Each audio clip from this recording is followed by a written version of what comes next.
Hello, this is Robert Martin again. Today we're going to talk about ventilators and how you can use them and why you should use them in your practice. This is going to be part one of a two-part series.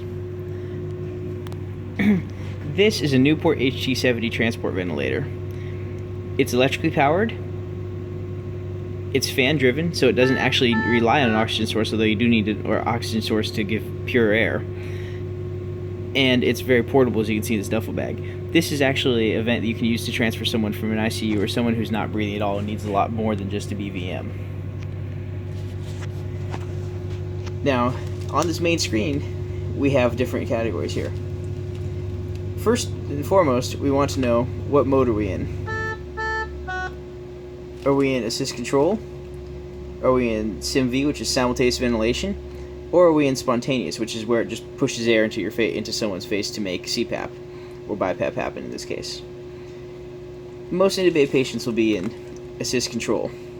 That's when this is essentially a mechanical bag valve mask or an automated mask. Now we have a couple different settings here. We have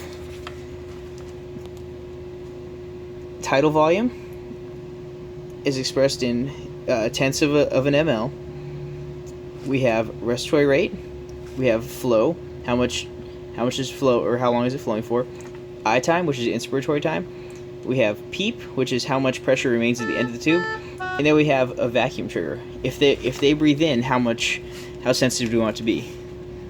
The higher the number, the less sensitive it is.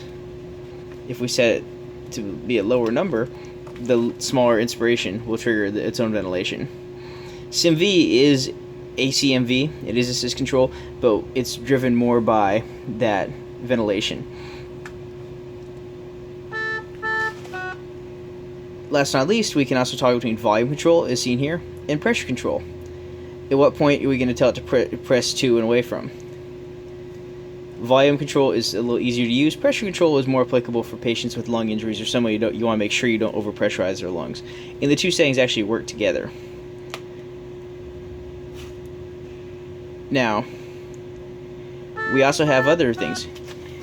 We have a max rise time.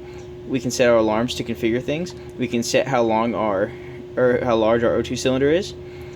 We can view events and trends, and we can do a couple other different things. For the most part, our big three modes are right here. Spontaneous being your CPAP.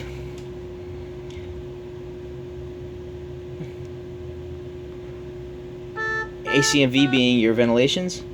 And SIMV being ventilations. Now to change on a Newport ventilator, it's all touchscreen. You can change it and then use the arrow keys to accept. Other ventilators have different features. But in general, they all have the same basic core features. Now we're going to turn it over to our next video section here. We'll actually talk about how to use these.